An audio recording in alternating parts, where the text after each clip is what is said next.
Oke, bagaimanakah artikel opini yang baik? Ya. Setidaknya terdapat 4 poin. Yang pertama adalah artikel opini itu harus fokus pada satu masalah atau bertolak dari sebuah masalah, gitu ya. Artikel opini itu tidak misalnya saya mau membuat opini tentang Indonesia, gitu ya. Semua masalah masuk, gitu ya. Itu bukan seperti itu, ya. Artikel opini itu harus membahas pandangan kita, ya, tentang satu masalah yang sedang menjadi perbincangan publik biasanya, ya. Misalnya tentang konflik Rusia Ukraina, misalnya gitu ya. Atau misalnya tentang mundurnya SoftBank dari rencana pemerintah untuk memindahkan ibu kota, ya, IKN. Nah, itu satu masalah, gitu ya. Kenapa SoftBank itu mundur, dan itu merupakan masalah besar, ya. Jadi yang poin kedua, problematisasinya itu harus kuat. Anda bisa katakan misalnya dalam contoh mundurnya SoftBank dari IKN itu, bahwa ini masalah besar karena SoftBank itu menjanjikan akan berinvestasi sebesar 1.400 triliun.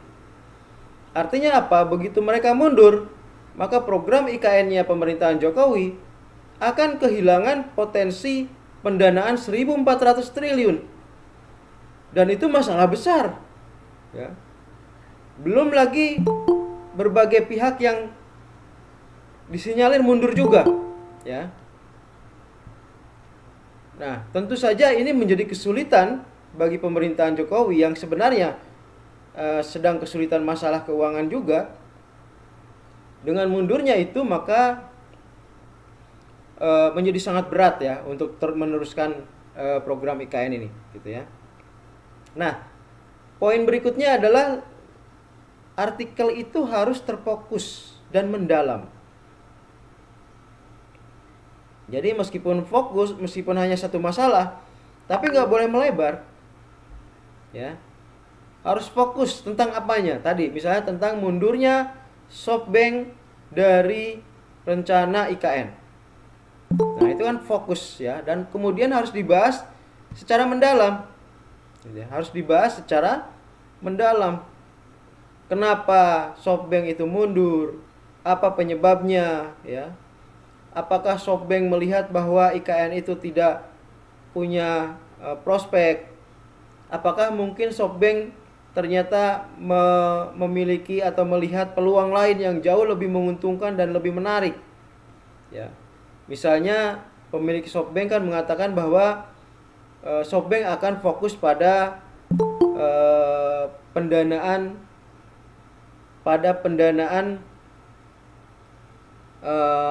startup, begitu ya. Nah, itu kan alasan, ya, kenapa, gitu ya. Jadi 5W1H, ya.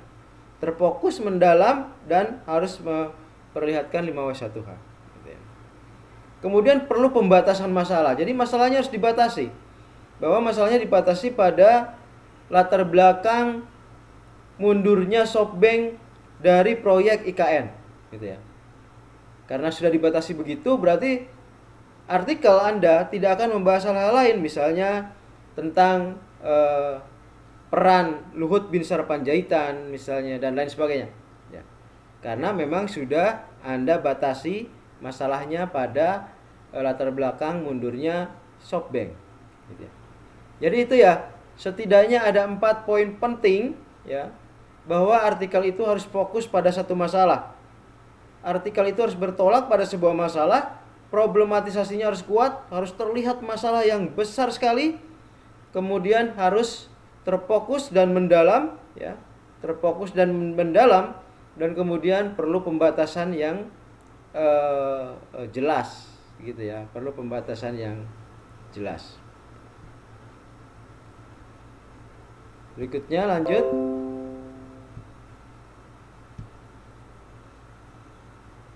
Oke, saya berikan contoh, ya. Ini contoh artikel saya di Kompas ini 26 Juli 2019, berarti sebulan setelah Pilpres ya. Sebulan setelah berakhirnya Pilpres.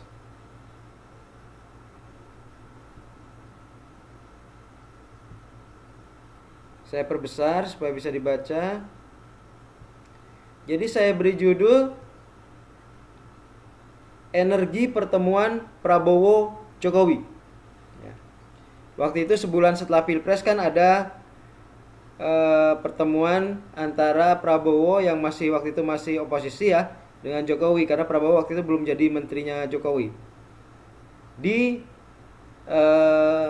MRT ya, stasiun MRT. Nah, saya beri judul Energi Pertemuan Prabowo Jokowi. Dalam judul ini saya tulis seperti berikut. Pertemuan Joko Widodo dan Prabowo Subianto merupakan cermin bening keberhasilan bangsa ini melaksanakan proses demokrasi. Apa indikatornya? Sepanas dan seruncing apapun persaingan dapat diakhiri dengan pertunjukan keharmonisan. Jadi pertemuan ini merupakan pertunjukan keharmonisan, dan itu menunjukkan bahwa proses demokrasi yang panas itu tidak mengakibatkan perpecahan yang berlarut-larut, gitu ya. Sebulan setelah kontestasi, ya, mereka yang berlawanan dalam Pilpres itu kemudian sudah bertemu. Jadi permusuhannya bisa diakhiri ya dalam waktu sebulan. Meskipun cebong dan sampai sekarang masih bermusuhan juga gitu ya.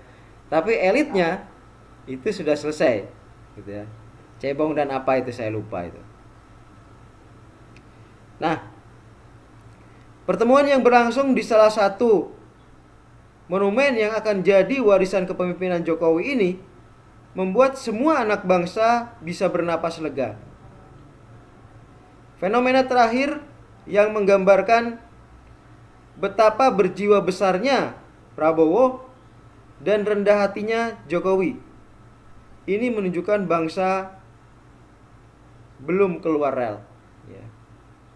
Loncat paragraf selanjutnya. Pekerjaan selanjutnya adalah mempersatukan elemen bangsa yang tercabik. Jadi ke bawahnya bagaimana ini? Gitu ya. Jadi tidak hanya Prabowo dan Jokowi yang jabat tangan, tapi ke bawahnya itulah PR-nya. Akibat paham yang salah, gitu ya. Oke. Sebagai bangsa yang multikultur dan majemuk, bangsa Indonesia akan selalu diwarnai isu SARA, ya, suku, agama, ras, dan antar golongan. Paragraf berikutnya, hal yang mengkhawatirkan muncul kesadaran yang melihat penghinaan SARA sebagai cara ampuh meraih kemenangan dalam politik. Nah, itu bahaya juga ya kalau pemilu kemudian diwarnai oleh penghinaan SARA. Lanjut paragraf berikutnya, tantangannya bagaimana mengembalikan ruang publik yang sehat dan rasional. Disinilah perlu kearifan menyejukkan dari politisi. Teladan Prabowo Jokowi seharusnya mampu dibaca sebagai panduan ke arah upaya mempersatukan ini, gitu ya. Jadi ini bisa dilihat sebagai panduan, ya.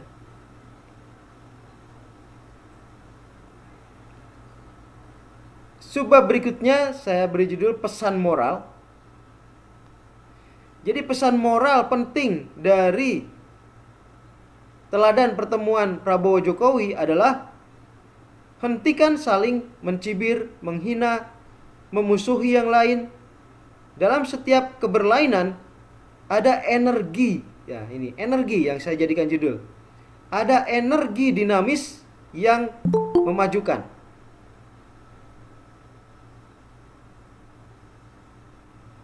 Kebersamaan semua elemen merupakan energi yang besar menuju bangsa yang maju. Jabat erat setelah kontestasi yang panas merupakan energi yang mempersatukan. Jadi jabat erat ini antara Prabowo dan Jokowi merupakan energi yang mempersatukan. Sebagai bangsa yang beragam, bangsa ini harus terus belajar dan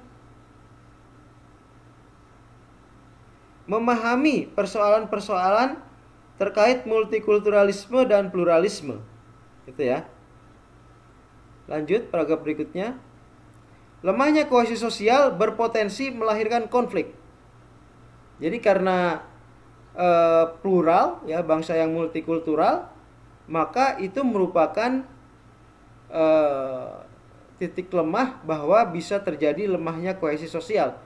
Karena melihat yang lain itu ya bukan bagian dari dirinya gitu ya. Berbeda gitu. Orang Jawa melihat orang Sunda berbeda, orang Sunda melihat orang Bugis misalnya berbeda, orang Bugis melihat orang Bali berbeda dan sebagainya. Nah, lemahnya kohesi sosial berpotensi melahirkan konflik. Dalam masyarakat dengan kohesi sosial lemah, sulit dimunculkan rasa simpati dan empati. Setiap bagian masyarakat tidak merasa bagian dari keseluruhan. Mereka melihat yang lain sebagai bukan bagian dari dirinya. Gitu ya. Nah, agar perbedaan tak jadi sumber penghinaan sara ya, yang berujung pada konflik, masyarakat multikultural dan plural harus mengelola perbedaannya. Nah, pengelolaannya bagaimana? Di sini saya katakan pertama, harus mencari titik temu. Mencari titik temu. Dengan berdialog, dengan bertemu ya, itu akan didapatkan titik temu. Dengan begitu akan bisa memperkuat kohesi sosial itu. Kemudian kedua, dengan mengembangkan toleransi. Ya, Anda tentu sudah paham bahwa toleransi itu akan membuat hubungan antar sesama bangsa yang berbeda, ya, suku bangsa yang berbeda, agama berbeda, ya, ras berbeda, itu akan diperkuat dengan adanya toleransi. Dan ketiga adalah dengan menciptakan kesetaraan, ya, menciptakan kesetaraan, karena dengan kesetaraan akan muncul keadilan. Nah, kalau tidak setara, lama kelamaan akan muncul rasa ketidakadilan, rasa dianaktirikan, dan itu bisa memicu perpecahan. Gitu ya. Jadi di akhir-akhir tulisan saya berikan pemikiran saya, opini saya terkait dengan apa upaya kita agar perbedaan yang ada dalam bangsa ini tidak berujung konflik, gitu ya. Pertama, menurut saya harus ada titik temu. Kedua, harus ada upaya mengembangkan toleransi, dan ketiga harus ada upaya menciptakan kesetaraan, ya. Kemudian tulisan saya akhiri, dalam agama misalnya perlu dipupuk rasa bahwa setiap warga negara memiliki kebebasan sama dan setara dalam beragama dan beribadah menurut agamanya. Agama jangan dijadikan alat diskriminasi. Kesetaraan juga perlu dimunculkan dalam hal kemanusiaan, ya, dan lain-lain, ya. Kemudian di paragraf terakhir, akhirnya kesetaraan juga perlu diciptakan dalam kehidupan sosial ekonomi. Kesenjangan sosial harus diperangi. Pemerintah di semua tingkatan perlu melaksanakan upaya penciptaan keadilan sosial bagi seluruh rakyat Indonesia. Kesetaraan di berbagai bidang kehidupan yang memunculkan solidaritas dalam arti pengakuan terhadap setiap identitas yang unik dan partikular akan memperkuat integrasi bangsa. Sebagai kalimat terakhir, jabat erat Prabowo Jokowi dapat menjadi energi perjuangan ke arah terciptanya titik temu dan persatuan. Nah, itu contoh opini, ya. Jadi di dalam artikel itu isinya ya opini penulis. Ya, di sini contoh tulisan saya di Kompas sebulan setelah Pilpres, ya. Jadi ini menandai bahwa persaingan sudah selesai dan kemudian bangsa harus bersatu padu memajukan bangsanya, ya. Dan ini kemudian diterjemahkan oleh Jokowi dengan mengajak Prabowo dan kemudian Sandi untuk sama-sama dalam kabinet dan bekerja memajukan bangsanya. Seperti itu ya, contoh tulisan opini. Oke, berikutnya.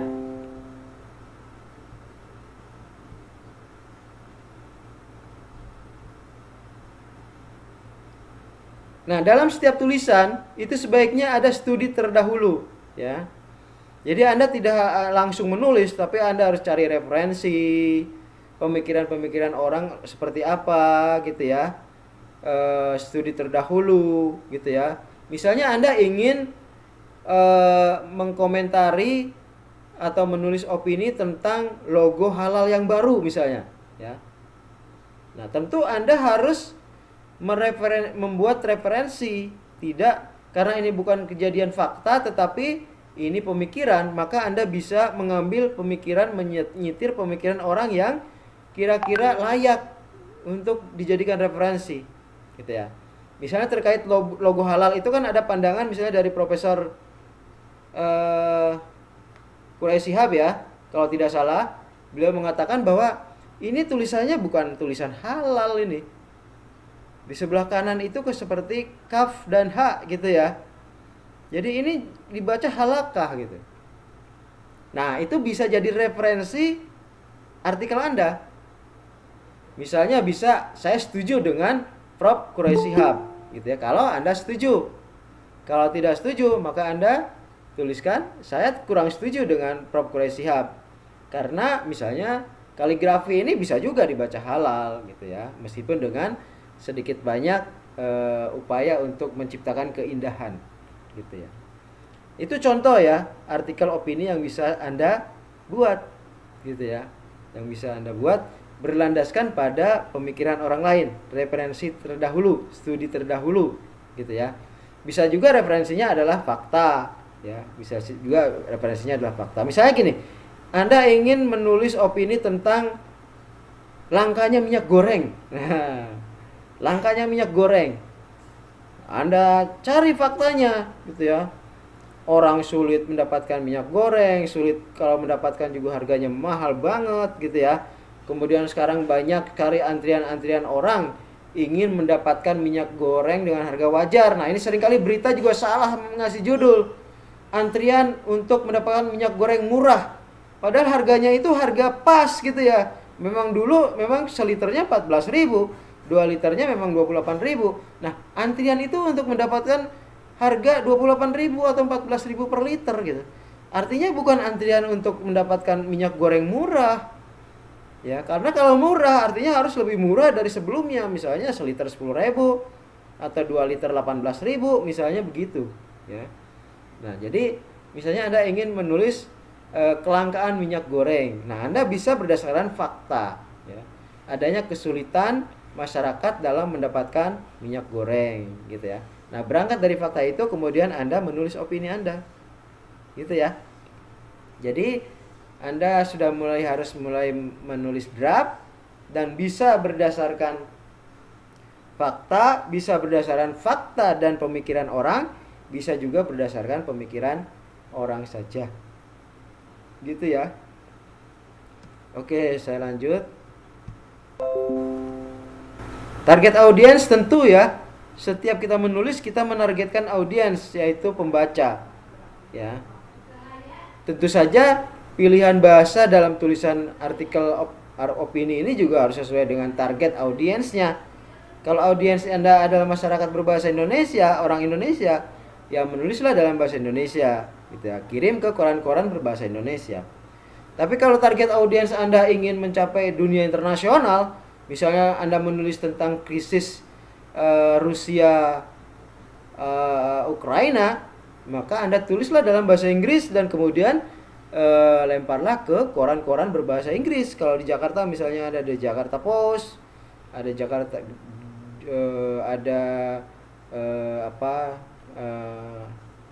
Global, gitu ya, dan lain sebagainya. Itu ya tentang target audience, gitu ya. Oke.